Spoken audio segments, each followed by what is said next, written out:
a possible government shutdown is nearing. That deadline is Friday, and a 3-week extension to fund the government may come to a vote in the House tomorrow. Congressman Mike Pence, however, wants to see the cuts go deeper.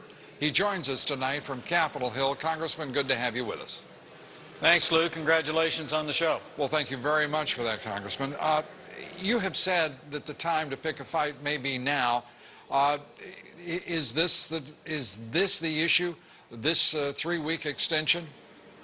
Well, look, I think with a national government with a $14 trillion debt, $1.65 trillion deficit, Republicans came together in an unprecedented open debate, and we passed a resolution that found about $61 billion in savings. And last week, Democrats in the Senate called that reckless, irresponsible, mean-spirited. So, one Democrat in particular, Harry Reid, right?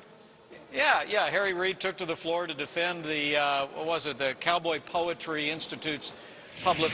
It just convinced me, look, it's time to pick a fight.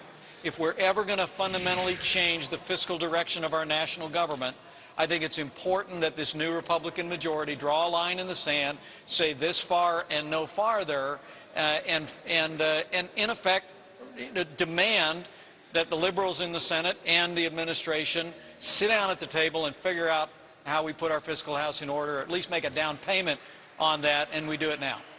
Before we get to the liberals in the Senate and the White House, Congressman, there is the matter of your colleagues in the Republican Party. Your budget committee doesn't appear that committed to that kind of stand, or have there been new developments I'm unaware of? Well, we'll see, Lou. And let me just say, I think all House Republicans are united in our commitment to change a fiscal direction. The timing of it here, the strategy and the tactics, but everyone from Speaker John Boehner on down wants to do the hard work, put our fiscal house in order. I just hold the view that when you run into the kind of recalcitrance and, frankly, tone deafness that we heard last week in the U.S. Senate, it just suggests that, look, sometimes things don't change in Washington, D.C. until they have to. I say we pick a fight on this one.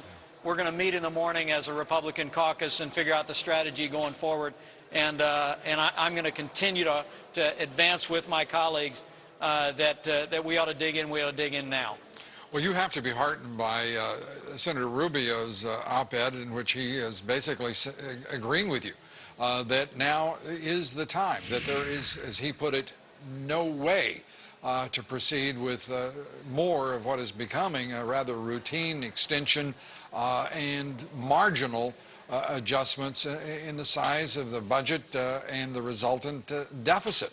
It's unconscionable, it seems to me, for both parties, for both houses of Congress and the White House, to be in a situation where you're this deep into the fiscal year and still have no budget. I mean, it's crazy. Yeah, look, the Democrats didn't pass a budget last year. They didn't pass most of their appropriations. That's why we're in the fix that we're in, because the last Congress that got fired by the American people didn't do their job. But this piecemeal approach, which began under the last Congress and continues possibly this week, is no way to run a railroad. And remember, here's the context.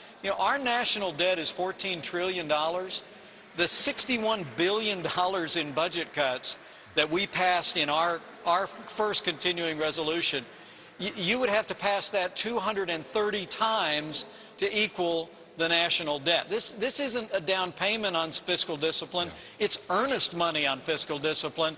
And I think we ought to dig in and fight, and I know the American people will be on our side if we do.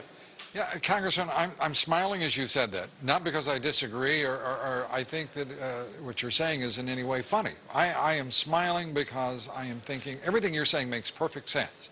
It is rational, it is to the point, it's responsible, it's prudent fiscal policy. Thank you, Luke.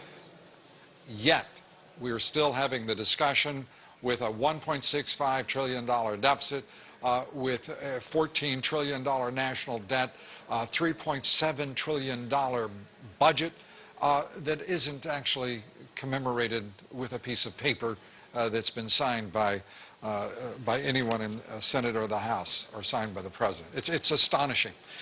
Congressman, as always, it's great to talk with you. Thank you for being with us. Thank you, Luke.